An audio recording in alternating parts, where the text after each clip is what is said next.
David Richardson had everything money could buy. At 45 years old, he owned a tech company worth billions, lived in a mansion that looked like something out of a magazine, and drove cars most people only saw in movies.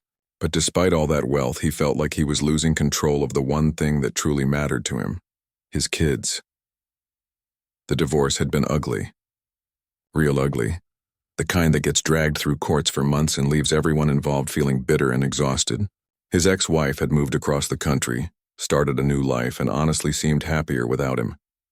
That part stung more than David wanted to admit. But what really kept him up at night was the custody arrangement. He had won primary custody of his 8-year-old twins, Lily and Nathan, but his job demanded constant travel. Board meetings in New York, investor presentations in London, factory visits in Tokyo.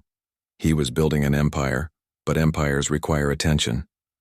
That's where Rosa Martinez came in. She was 32, had worked with 3 wealthy families before, and came with references so glowing they almost seemed too good to be true. During the interview, she had been warm but professional, answering every question with the kind of confidence that comes from experience. She talked about child development, healthy routines, and the importance of emotional security after divorce. David had been impressed.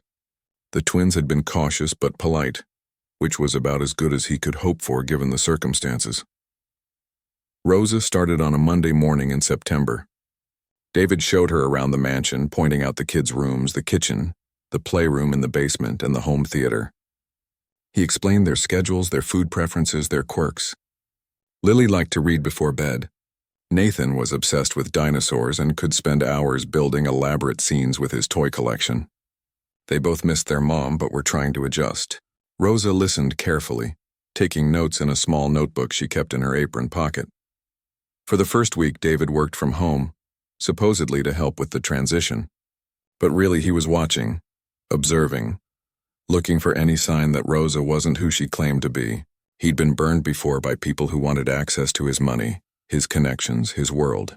Trust didn't come easy anymore. Rosa seemed genuine enough, but David had learned that appearances could be deceiving. By the second week, David had to leave for San Francisco. 3 days of meetings that couldn't be postponed. He kissed the twins goodbye, reminded Rosa of emergency contacts, and headed to the airport. But during the entire flight, during the meetings, during dinner with investors, his mind kept drifting back home. What were the kids doing? Was Rosa really taking care of them properly? Were they eating well? Were they safe? That's when the idea first crept into his mind. Security cameras. He already had some at the front door and driveway for basic home security. But what if he added more? Just a few in common areas. Nothing invasive, just enough to check in and make sure everything was okay. It was a reasonable precaution, right? He was a single father trying to protect his children. Anyone would understand that. The following week, David hired a private security company. Not his usual team, but a discreet firm that specialized in high-end residential surveillance. He told them he wanted comprehensive coverage of the main living areas. The technician who came to install everything was professional and quiet, finishing the job in a single afternoon while Rosa had taken the twins to the park. Cameras went up in the kitchen, the living room, the playroom, the hallways. Small, barely noticeable devices that blended into smoke detectors and light fixtures. The feeds all connected to an app on David's phone and laptop. He told himself it was temporary. Just until he felt more comfortable. Just until he knew for sure that Rosa was trustworthy. Just until the anxious knot in his stomach loosened up a bit. The first time David checked the cameras, he was in a hotel room in Chicago. It was 10 at night and he'd just finished a conference call. He opened the app almost absently, expecting to see empty rooms and darkened hallways. Instead, he saw Rosa reading to the twins in Lily's bedroom. They were all squeezed together on the small bed, Lily on one side and Nathan on the other, while Rosa held a book and did different voices for each character. The twins were laughing, completely absorbed in the story. Something about that scene made David's chest tight. He closed the app and tried not to think about why it bothered him. After that, checking the cameras became routine. Every morning during breakfast, every afternoon during lunch breaks, every evening before bed, David watched Rosa make the twins healthy meals, help with homework, play games in the backyard. He watched her comfort Nathan when he had a nightmare, and encourage Lily when she struggled with a math problem. Everything seemed fine. Better than fine, actually. The kids seemed happy in a way they hadn't been in months, but David couldn't stop watching. The cameras had become an obsession. He told himself he was being responsible, but deep down, some part of him knew this had crossed a line. This wasn't about safety anymore. This was about control, about not being able to let go, about the fear that had been eating at him since the divorce. The fear that he wasn't enough, that he couldn't protect his family, that everything he'd built could crumble at any moment. 3 months passed this way. David traveled constantly, working 18-hour days, closing deals worth hundreds of millions. But no matter where he was or what he was doing, part of his attention was always on those camera feeds. Rosa had no idea she was being watched. She went about her days naturally, caring for the twins with a patience and warmth that David found himself envying. She was present in a way he wasn't. She was there. Then came the Tuesday that changed everything. David was in Singapore 12 hours ahead, trying to adjust to the time difference and failing miserably. It was lunchtime for him, which meant early morning back home. He opened the camera app while eating a sandwich, expecting to see the usual morning routine. Instead, what he saw made him stop mid-bite. Rosa and the twins were in the basement playroom, but they weren't playing. They were crouched near the wall near an air vent that David barely remembered existed. Rosa was using a screwdriver to remove the vent cover, and the twins were watching with intense focus. David leaned closer to his laptop screen, his heart starting to pound. What was she doing? Why was she opening that vent? The vent cover came off and Rosa reached inside. She pulled out something wrapped in brown paper, about the size of a shoebox. She held it carefully like it was fragile or valuable. The twins leaned in closer, clearly excited about whatever this was. Rosa looked around the room nervously, her eyes scanning as if checking whether anyone was watching. David felt a chill run down his spine. His mind immediately went to the worst possibilities. Drugs, stolen items, something illegal hidden in his house, in his home, around his children. Rosa quickly tucked the package back into the vent and replaced the cover, all while the twins chattered excitedly. Then she led them upstairs, glancing over her shoulder twice. David's hands were shaking as he grabbed his phone. He didn't think, didn't consider alternatives, didn't ask questions. He just dialed 911 and told them he needed police at his house immediately. There was something suspicious happening and his children might be in danger. Then he called his pilot and told him to prepare the jet. He was going home. Now. The flight back from Singapore felt endless. David sat in his private jet, leg bouncing nervously, checking his phone every few minutes even though he knew there wouldn't be updates yet.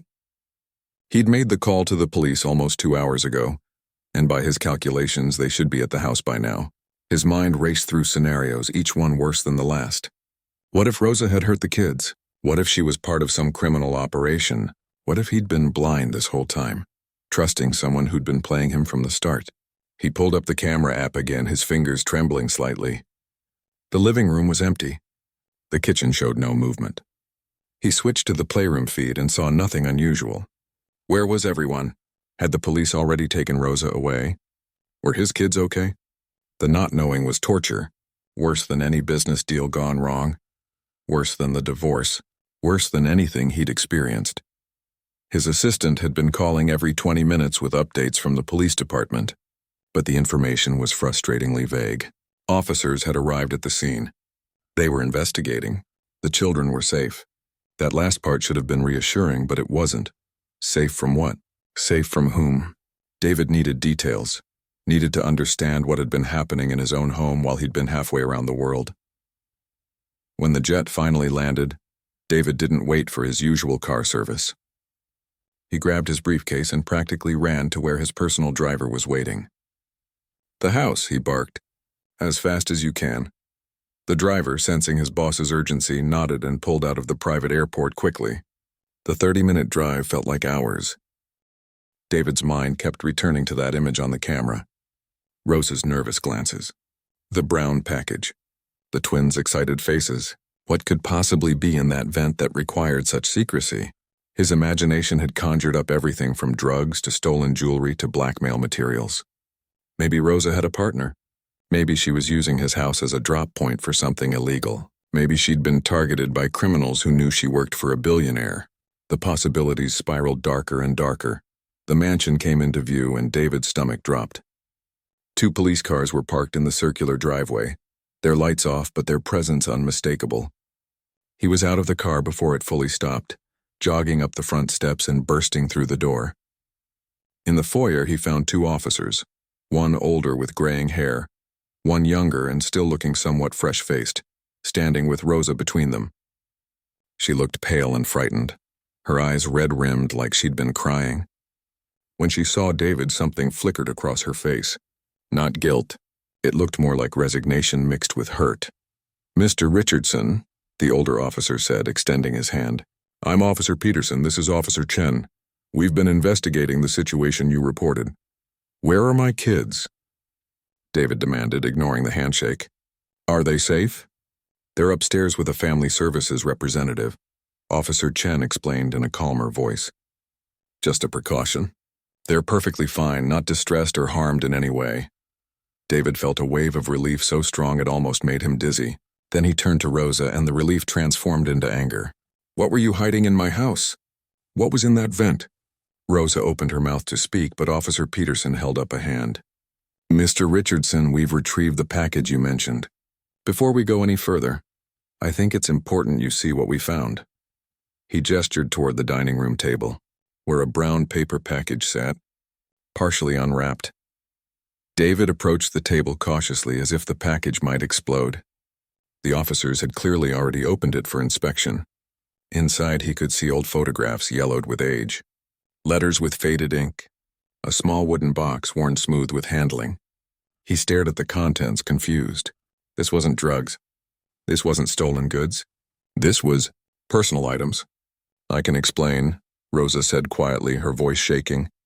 "Please just let me explain." Officer Peterson nodded to her. "Go ahead." Rosa took a deep breath, wrapping her arms around herself as if trying to hold herself together. 20 years ago, my mother worked in this house. She was a housekeeper for the family who owned it before you bought it. I was 12 years old then. David's anger faltered, replaced by confusion. "What?" "My mother's name was Carmen Martinez. She worked here for 3 years and she loved this house. She loved the garden especially.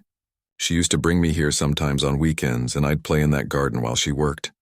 Rosa's voice cracked slightly. "Then she got sick, cancer. It happened so fast. Within 6 months she was gone. The room had gone very quiet. Even the officers seemed drawn into the story." Rosa wiped at her eyes and continued.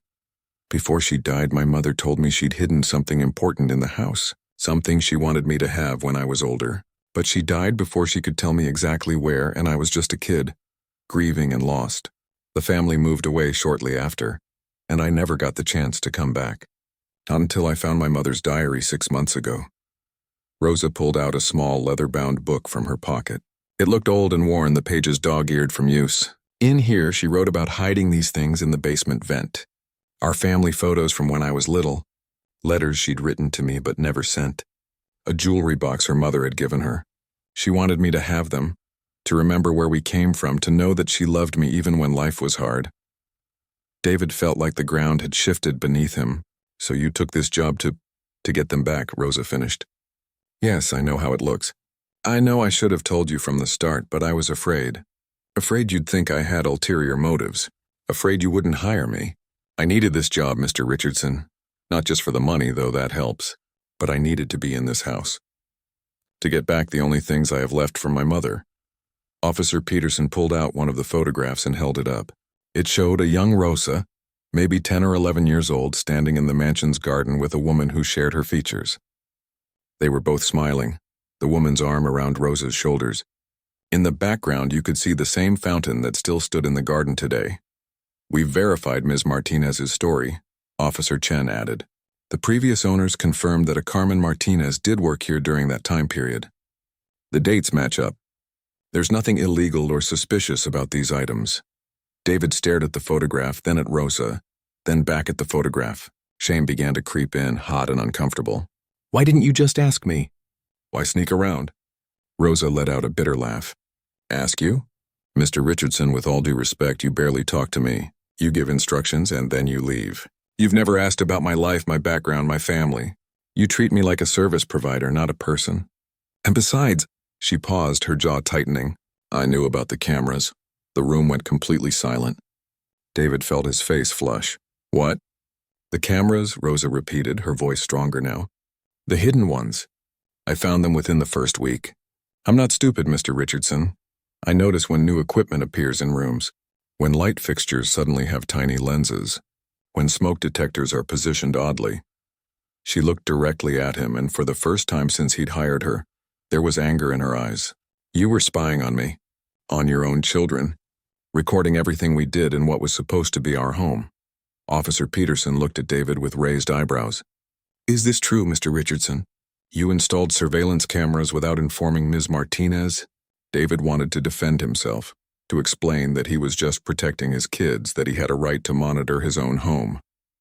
But looking at Rosa's face, at the hurt and betrayal there, the words died in his throat. Yes, but it was just for security, to make sure the kids were safe. Safe from me, Rosa said flatly. It wasn't a question.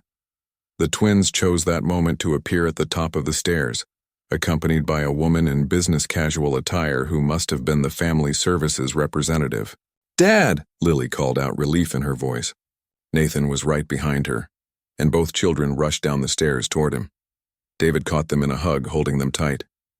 Over their heads he could see Rosa watching with an expression he couldn't quite read. The twins pulled back, and Nathan immediately turned to Rosa. Miss Rosa didn't do anything wrong, he said earnestly. She was just showing us her mom's things. She told us all about her. It was really nice, Lily nodded vigorously. Her mom worked here a long time ago.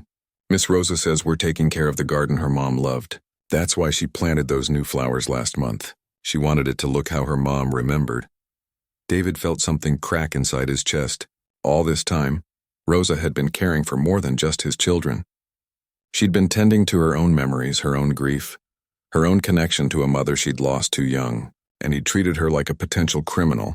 Officer Peterson cleared his throat. Well, unless there are any other concerns, I think we're done here. Ms. Martinez has done nothing wrong. These are her personal belongings, left to her by her mother. There's no crime, no danger to the children. What about the surveillance? Rosa asked quietly. Is that legal? The younger officer, Chen, shifted uncomfortably. In California, you're allowed to have security cameras in your own home, even without telling employees, as long as they're not in private areas like bathrooms or bedrooms. It's not illegal, but... He glanced at David with clear disapproval. It's not exactly ethical either, especially without disclosure. Rosa nodded slowly, absorbing this information. Then she turned to David. I'd like to collect my mother's things and go now, if that's all right. I think it's best if I resign from this position. No, both twins shouted at once, grabbing onto Rosa's arms. You can't leave, Lily said, tears forming in her eyes. Please don't go. David looked at his children's desperate faces, at Rosa's exhausted expression, at the officers who were watching this family drama unfold. He'd created this mess. He'd let his paranoia and control issues poison what should have been a safe, trusting environment.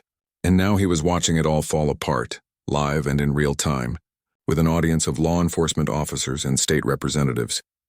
Rosa, he started, but she held up her hand. Don't, please. I need to think. I need to process all of this.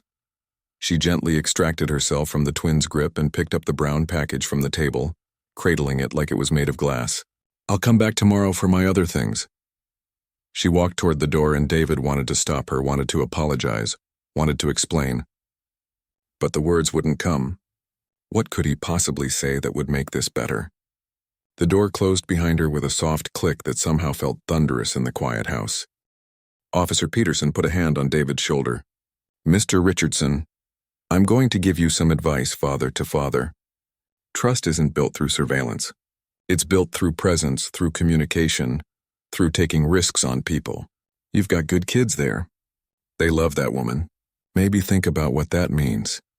The officers left, and the family services representative followed after determining that the children were indeed safe and cared for. The house fell silent except for the twins' quiet sniffling. David sank onto the bottom step of the grand staircase, his expensive suit wrinkling, his billion-dollar empire feeling meaningless in this moment. His children sat on either side of him, leaning against his shoulders, and nobody said anything for a long time. Outside, through the window, David could see Rosa's car still parked in the driveway. She was sitting in the driver's seat, not moving, her head resting on the steering wheel, and David realized that this moment, this horrible, uncomfortable, shameful moment, was probably the most honest thing that had happened in this house since the divorce. Everything was finally out in the open. The question was what he was going to do about it. David didn't sleep that night. He lay in his king-sized bed, staring at the ceiling, replaying every moment of the day in his mind. The look on Rosa's face when he'd burst through the door. The officers explaining what was in the package. The twins defending her. That moment when she'd said she knew about the cameras and the shame that had washed over him like ice water. Around 3 a.m, he got up and went to his home office. He opened his laptop and looked at the camera app icon, his finger hovering over it. Then he deleted it. Not just closed it, fully deleted it from his devices. It felt like ripping off a bandage, painful but necessary. Next, he called the security company and left a voicemail requesting that all the hidden cameras be removed immediately. All of them except the standard ones at the entrances that any reasonable person would expect. When morning came, David was already in the kitchen making breakfast. Or trying to. He'd called in to cancel all his meetings for the week, something he'd never done before. His assistant had sounded genuinely shocked. The twins came downstairs looking confused to find their father standing at the stove, attempting to make pancakes. "Dad, you're burning them," Nathan pointed out helpfully, crinkling his nose at the smoke coming from the pan. "I can see that," David muttered, scraping the blackened pancake into the trash. "Want to help me make new ones?" They ended up making a complete mess of the kitchen, but the pancakes turned out okay, and the twins laughed more than they had in months. Still, David could see them glancing toward the door, waiting for Rosa to arrive like she did every morning at 8. When 8 came and went with no sign of her, Lily's face fell. "Is Miss Rosa really not coming back?" she asked quietly, pushing her pancake around her plate. "I don't know, sweetheart," David admitted.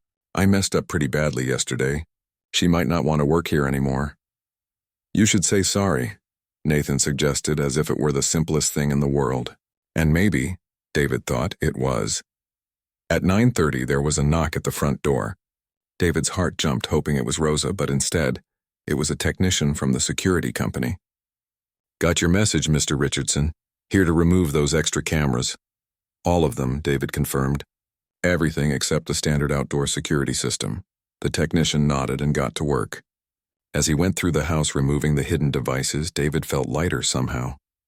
The twins watched with interest, not fully understanding what was happening but sensing it was important. Around noon, another car pulled into the driveway. This time it was Rosa. David's stomach clenched with anxiety. She looked tired, like maybe she hadn't slept much either. She was wearing jeans and a simple t-shirt instead of her usual work clothes, and she carried an empty box, probably to pack up her things. David met her at the door before she could knock. "Rosa, thank you for coming." "I'm just here to get my stuff," she said, not quite meeting his eyes. "My books from the playroom, some clothes I kept here, my coffee mug. Could we talk first?" "Please?" She hesitated, then nodded once. They went to the living room, sitting on opposite ends of the couch with a careful distance between them. The twins had been sent upstairs, though David suspected they were listening from the landing. "I'm sorry," David started. "I know that's not enough, but I need to say it anyway. I'm sorry for the cameras. I'm sorry for not trusting you. I'm sorry for treating you like you were guilty of something when you'd done nothing but take excellent care of my kids." Rosa sat quietly, her hands folded in her lap. When she finally spoke, her voice was measured. "Do you know why I stayed even after I found the cameras? I stayed because of Lily and Nathan. They've been through so much with the divorce, with their mother leaving, with you always being gone. They needed stability, and I convinced myself that I could provide that even if it meant sacrificing my own dignity." The words hit David hard because they were true. You're right. About all of it. The kids needed stability, and I should have been the one providing it. Instead, I hired you to do the job I was too scared or too busy to do myself. "I don't think you're too scared or too busy," Rosa said, surprising him. "I think you're hurt. Hurt from the divorce, hurt from feeling like you failed at your marriage, hurt from worrying that you're failing as a father, and hurt people don't trust easily." David felt his throat tighten. He wasn't used to people seeing through him like this. In business meetings, he was the powerful one, the one in control. But sitting here with Rosa, he felt completely exposed. My ex-wife used to say I tried to control everything because I was afraid of losing it. I guess she was right. Control is an illusion, Rosa said softly. You can't control whether people stay or leave, whether they love you or hurt you. All you can do is show up honestly and hope they do the same. There was a long pause. David could hear the old house settling, the distant sound of the twins whispering upstairs, the technician still working somewhere removing the last of the cameras. Is there any way you'd consider staying? David asked. Not just for the kids, though they clearly adore you, but because you deserve to work in an environment where you're respected and trusted. I can give you that now. I will give you that. Rosa looked at him for a long moment. What's changed? Why should I believe it'll be different? The cameras are being removed right now. All of them. And I've cleared my schedule for the next week. I'm gonna actually be here with my kids. Learn how to parent them instead of just providing for them. I want you to stay because you're good at what you do, and because this house needs someone like you.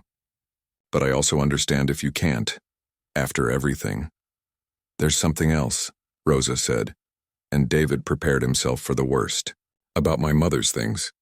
The truth is, part of the reason I was nervous wasn't just about hiding them from you. It was about what they represented. I've spent 20 years missing my mother, and those items in that vent were the last real connection I had to her. I was scared to finally get them back because once I did, there wouldn't be anything left to search for. Does that make sense? It does, David said quietly. And it did. He understood the fear of reaching for something you wanted desperately, because getting it meant admitting it was the end of something else. Working here has been strange, Rosa continued. Being in the same house where my mother worked, walking the same halls, tending the same garden. Sometimes I'd imagine I could feel her presence, like she was watching me take care of these children the way she took care of children all those years ago. It felt like honoring her memory. The garden, David said suddenly. Lily mentioned you'd been planting flowers, that you were making it look how your mother remembered. Rosa nodded. The roses along the east wall. My mother planted those originally. They'd gotten overgrown and wild over the years.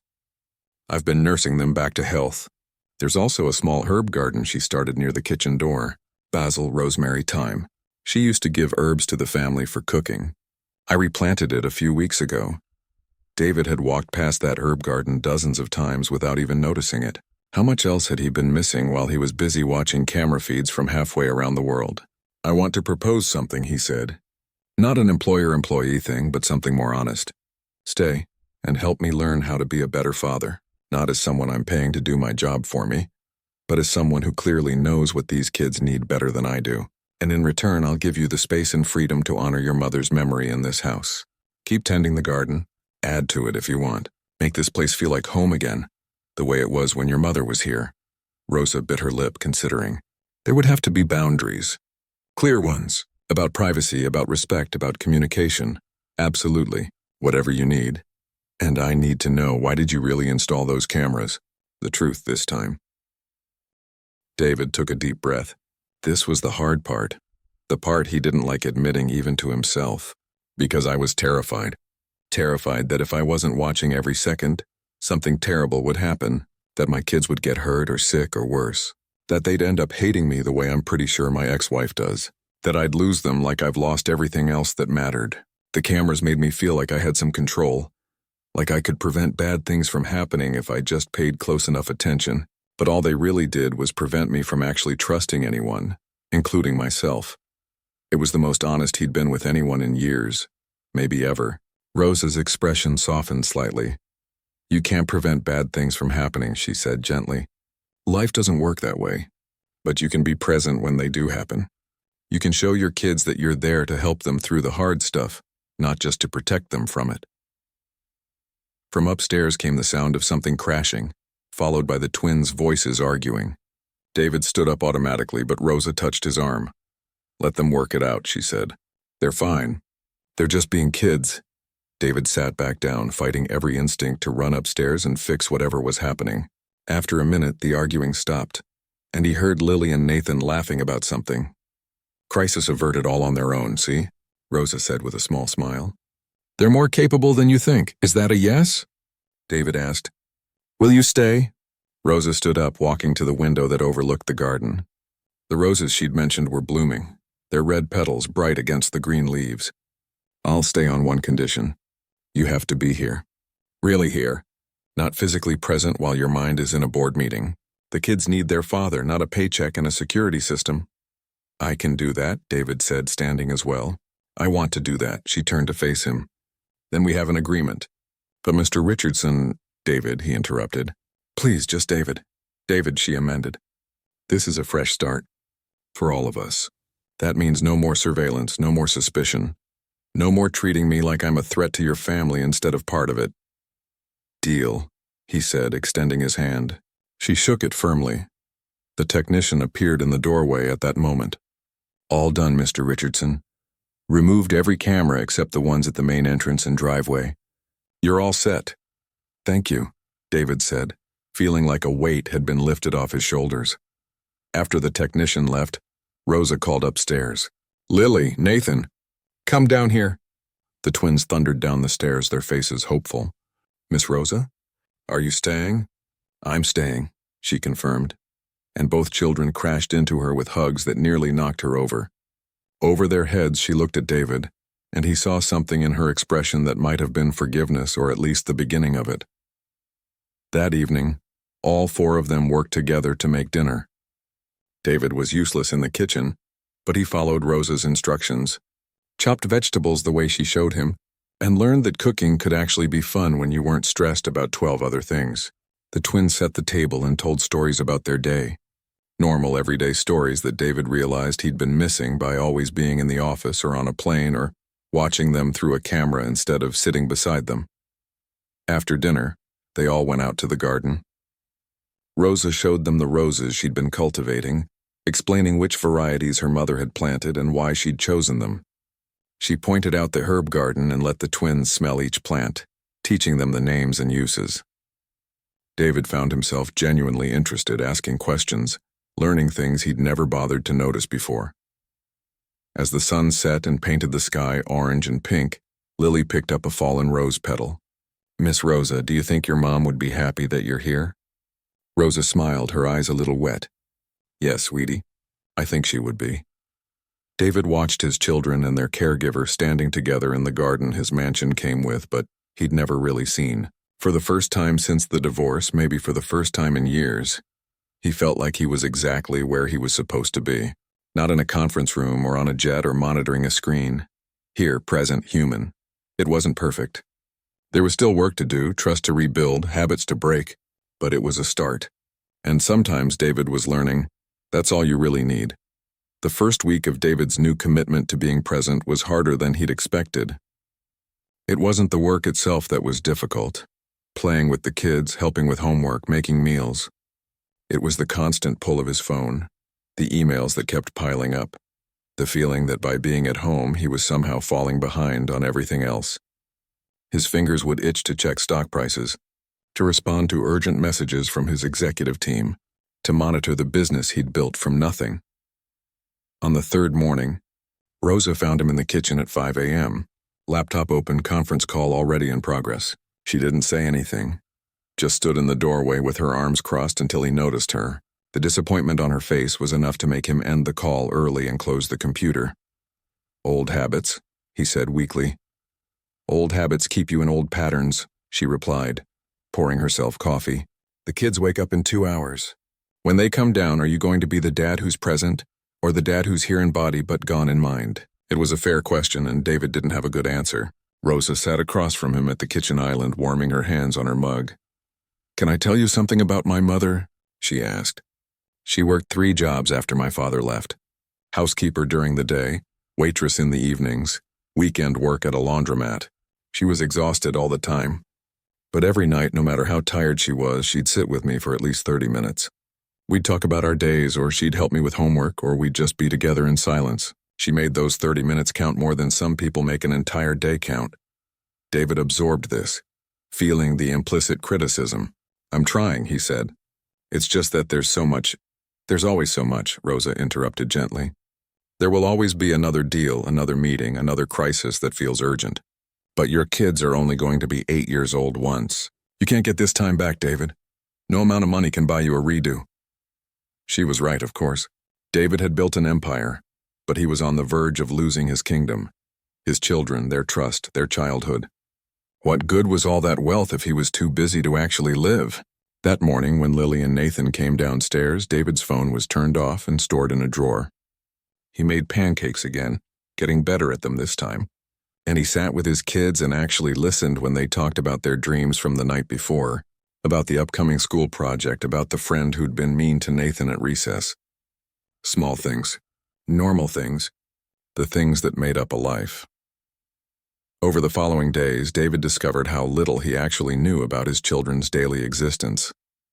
He learned that Lily was struggling with fractions and felt embarrassed to ask for help.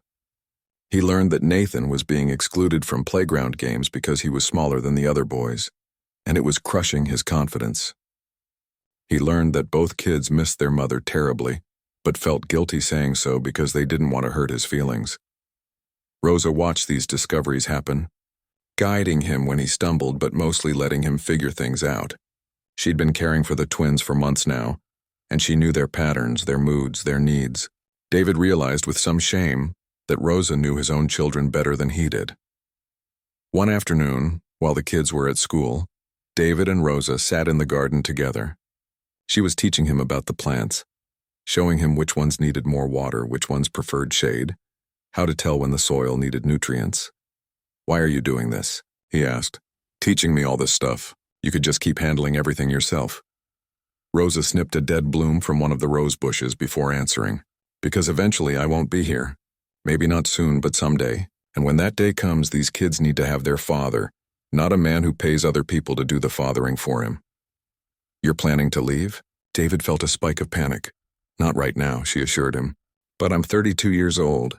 Someday I'll want my own family, my own life. And besides, you need to learn how to stand on your own feet as a parent. I'm not doing you any favors if I let you become dependent on me the way you became dependent on those cameras." David hadn't thought about it that way. He'd just assumed Rosa would always be there, a constant in his children's lives. But of course she had her own dreams, her own future to build. She wasn't just the hired help. She was a person with a whole life outside this mansion. "Tell me about your mother," he said. "Not just about her working here, but about her." "Who was she?" Rosa smiled, and for the next hour she told him stories. About how her mother had immigrated from Mexico as a teenager, working her way through English classes while cleaning houses. About how she'd met Rosa's father, a charming man who'd promised her the world and delivered heartbreak instead. About how she'd raised Rosa alone, instilling in her a fierce work ethic and an even fiercer sense of dignity. About how she'd loved gardening because it reminded her of her own mother's home in Guadalajara, where flowers bloomed year-round and the air always smelled like jasmine. "She sounds remarkable," David said when Rosa finished. "She was. She taught me that work is honorable, no matter what kind of work it is. That taking care of people is one of the most important things you can do. That love is shown through presence, not presence." Rosa paused, looking around the garden. "Being here in the place where she spent so much time, it makes me feel close to her still. Like I'm walking in her footsteps." David found himself genuinely moved. Here he'd been, treating Rosa like just another employee, when she'd been carrying her own grief and memories, her own complex relationship with this house and the work she did. He'd been so focused on his own pain, his own fears, that he'd failed to see the fully human person right in front of him. The twins came home from school that afternoon, and David was there to greet them. Not on a phone call, not checking emails, but actually there. He helped Nathan with his science homework, working through the concepts together when neither of them initially understood. He sat with Lily while she practiced piano, terribly out of tune but earnest in her effort. He made dinner, spaghetti, nothing fancy, but he made it himself with Rosa supervising and only occasionally rescuing him from culinary disasters. After dinner, Nathan brought up something that had clearly been bothering him. "Dad, why did you call the police on Miss Rosa?" "Did you really think she was bad?" David looked at Rosa, who gave him a small nod as if to say, "Tell them the truth." So he did. He explained in age-appropriate terms about his fear and anxiety after the divorce, about how he'd installed cameras because he was scared of losing them, about how he'd misunderstood what Rosa was doing and jumped to the worst conclusion. "But why didn't you just ask her?" Lily wanted to know.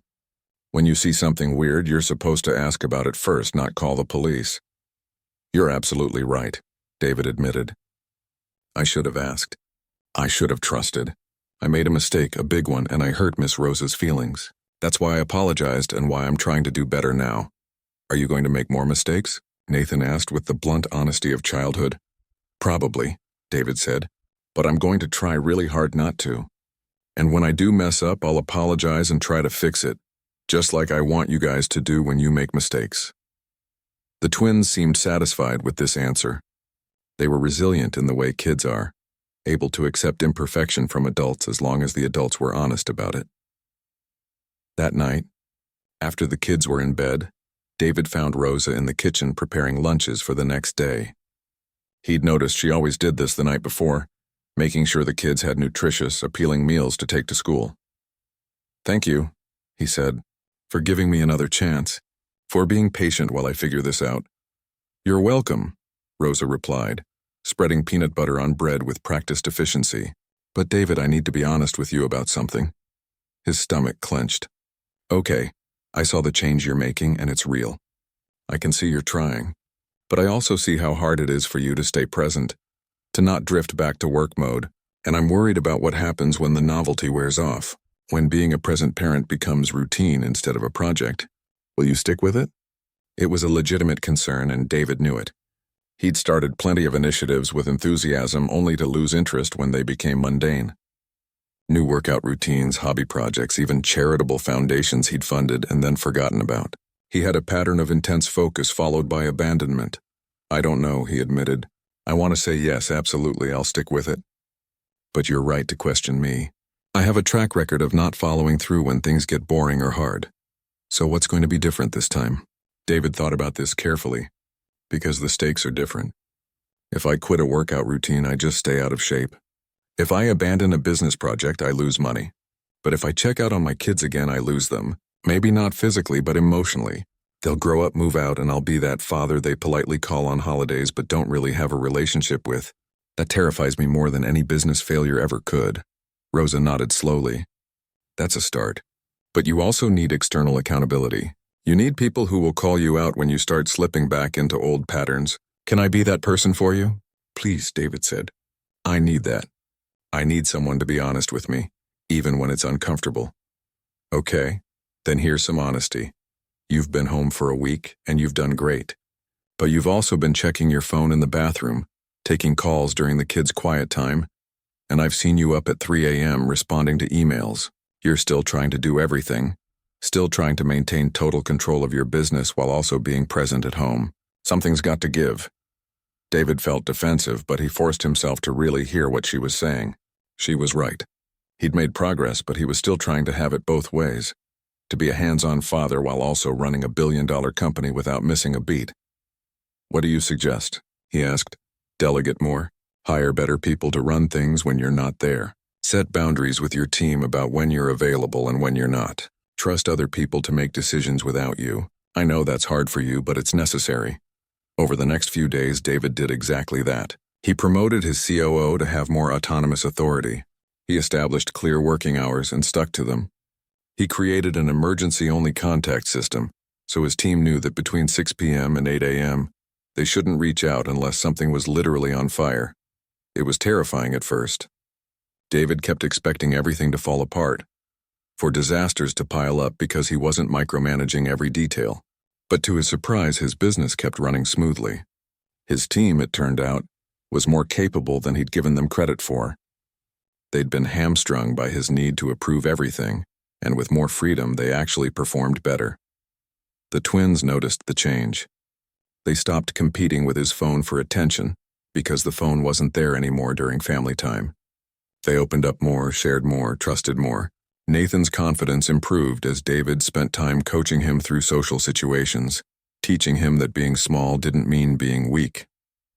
Lily's math grades came up as David worked with her every evening, not just checking if homework was done, but actually engaging with what she was learning. Rosa watched all of this unfold with something that looked like cautious optimism. She was still waiting, David realized, for him to fail, and he couldn't blame her. Words were easy. Anyone could promise to change. Following through was what counted. One Saturday morning, about 3 weeks into this new arrangement, David woke up naturally instead of to an alarm. Sunlight was streaming through his bedroom window and he could hear laughter from downstairs. He went down to find Rosa and the twins making breakfast together. Flour everywhere, the kitchen a disaster, all three of them smiling. "Dad, we're making cinnamon rolls," Lily announced. "Miss Rosa is teaching us her mom's recipe." David joined them and Rosa handed him a bowl of icing to stir. They worked together, messy and chaotic and nothing like the sterile, perfect kitchen he'd maintained before. When the rolls came out of the oven, they were lumpy and irregularly shaped and absolutely delicious. As they sat around the table eating warm cinnamon rolls and drinking coffee, hot chocolate for the twins, David realized something had shifted. This didn't feel like work anymore. This didn't feel like a project he was forcing himself to complete. This felt like life. "Messy, imperfect, real life, Rosa," he said. "Thank you for everything. For pushing me. For being honest with me, for not giving up on this family." She smiled, that genuine smile that transformed her whole face. "You're doing the work, David. I'm just the guide. But you're showing up, and that's what matters." Later that afternoon, David found the box of Rosa's mother's belongings sitting on the shelf in the hallway. He'd suggested she take them home, but she'd said she wanted to leave some things here in the house where they belonged. He picked up one of the photographs, the one of young Rosa and her mother in the garden, and really looked at it. Carmen Martinez smiled out from the photo, her arm around her daughter, both of them looking happy despite the struggles David now knew they'd faced. This house had been a place of work for her, but also a place of pride. She'd tended these grounds, cared for someone else's home, and found dignity in that labor. David had his name on buildings, his face in business magazines, his wealth counted in numbers most people couldn't comprehend. But Carmen Martinez had left a legacy too, in the garden she'd planted, in the daughter she'd raised, in the values she'd instilled. Looking at it that way, David wasn't sure whose legacy would ultimately matter more. He put the photo back carefully and went outside to find his children. They were in the garden, of course, with Rosa showing them how to properly water the roses without damaging the petals. David joined them, and together, in the space Carmen Martinez had created so many years ago, they tended the garden and tended to each other.